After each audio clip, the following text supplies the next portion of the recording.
Now, when I go for breakfast or brunch and I go to the diner, I typically order some of the more elaborate offerings. I don't typically stick to the high carb breakfasts like the French toast or pancakes, and it's not because I don't like them, but it's just because those just get me way too full. I don't feel full for too long of a time, so I like to stick with the heartier protein and fat heavy meals. So I'll typically order like omelets. I know a lot of people, when they go to the diner, they keep it as simple as possible. They'll do bacon, eggs, and toast.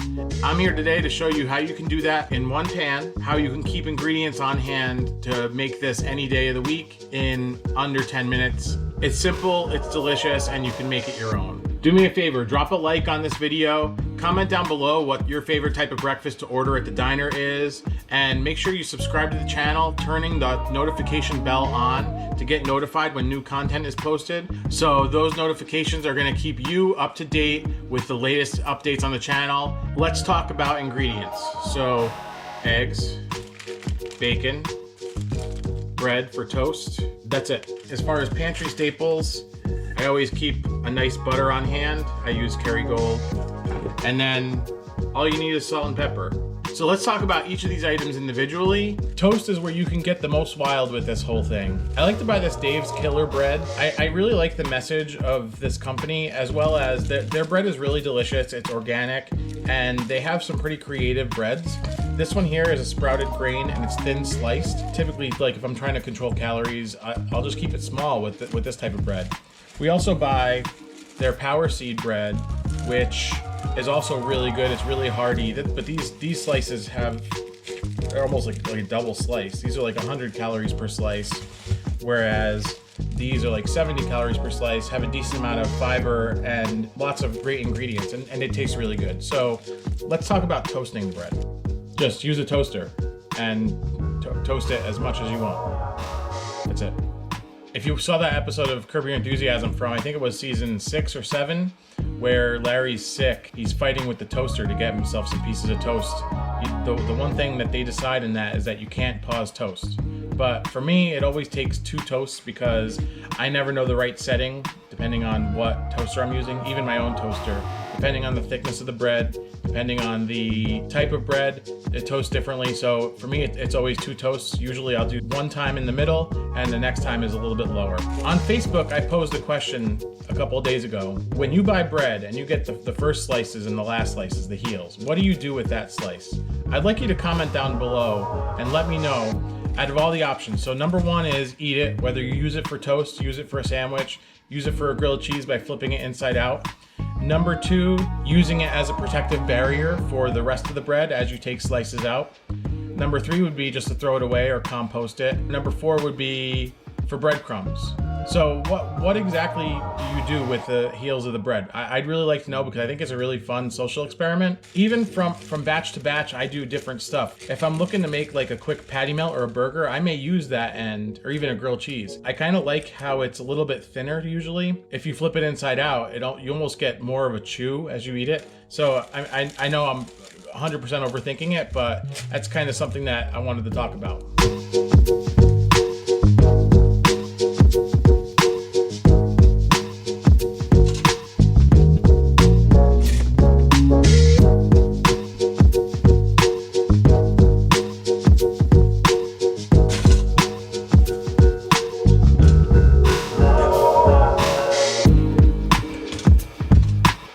Next, we'll talk about bacon.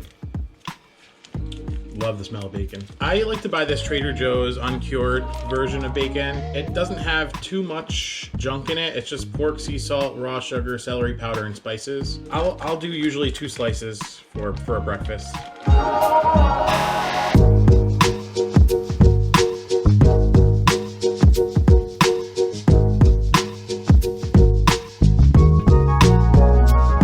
I'm using a relatively small pan. I think this might be a 6-inch or an 8-inch, 9-inch. I use a small pan. This is non-stick. So what I'm gonna do is actually cut the bacon in half, and then we'll cook it on the pan. That's really all it takes. And you cook it to your desired crispness. Just to give you kind of the rest of the technique here, it all moves pretty quickly. Once the bacon's ready, the eggs go in the same pan. They cook in the bacon fat. As the eggs cook to my desired doneness, Depending on whether I want sunny side up or over easy, I typically don't go much more than over medium. I think today we might go over easy. What I'll do at the very end is toss in just a very minor tab of butter, just for taste, and I usually salt as it goes in the pan. And let's get cooking.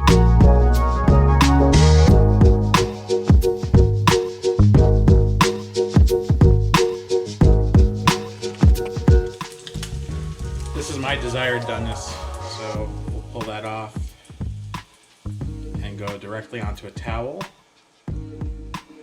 Now, while the pan is relatively off the heat, I'm gonna break my eggs into the pan. I don't wanna do it on the heat because then they'll cook too quickly.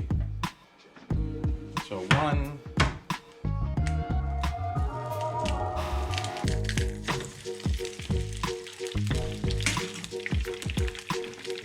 2,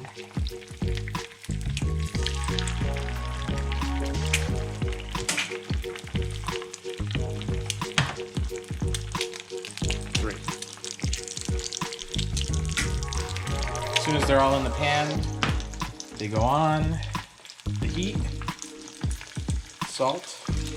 Doesn't need much salt because they're cooking in bacon fat, remember. Peps. Now that heat for me is a little high, so I'm going to just pull them off. Remember, you can regulate the heat by moving the pan on and off the heat. And eggs are kind of a delicate thing to cook. So once they start to set a little bit, just like that, what I'm going to do is go back in with the spatula and reinforce the divisions.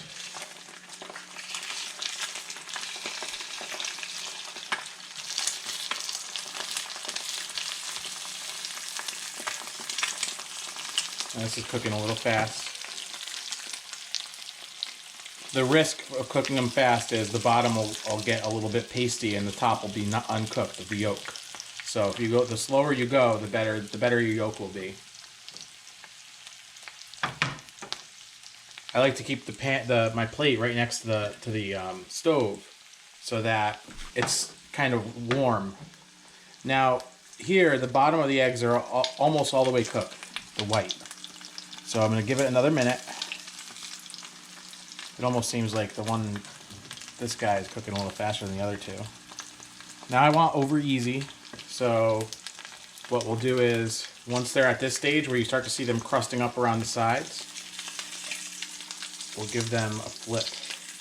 We'll flip this guy first. You want to do this gingerly because you want to break the yolk at the table.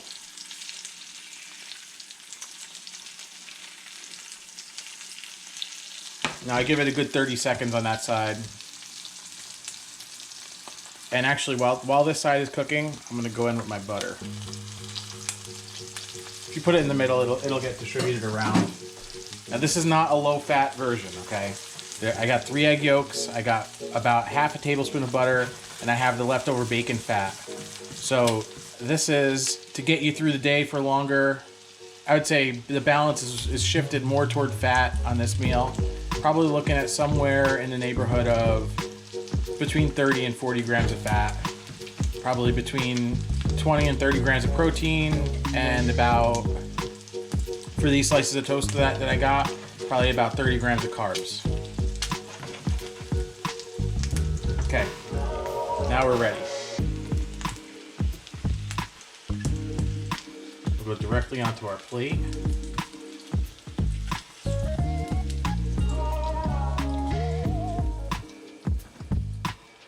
Now we added all that nice butter, so that's good stuff. We're going to use that for our toast.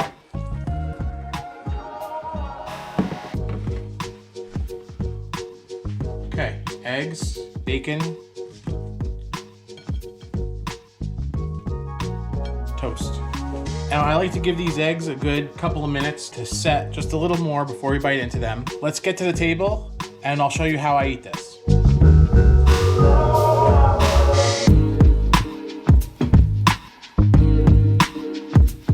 If you thought that I was going to say anything other than with a fork for eating this, you're out of your mind. I mean, this is you just dig in basically. The one thing I will say is I like to put a tiny drop of sriracha on each of the eggs.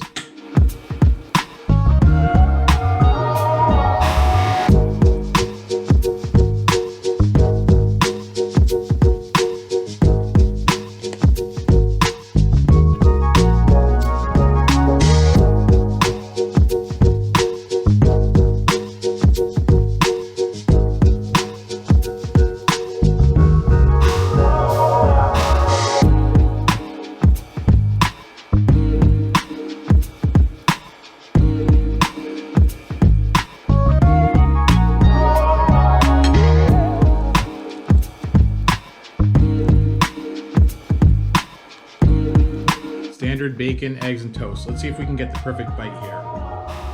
Put a little bit of egg, soak it in the yolk a little. Right on the toast. Little piece of bacon. Let's see, let's do it like this.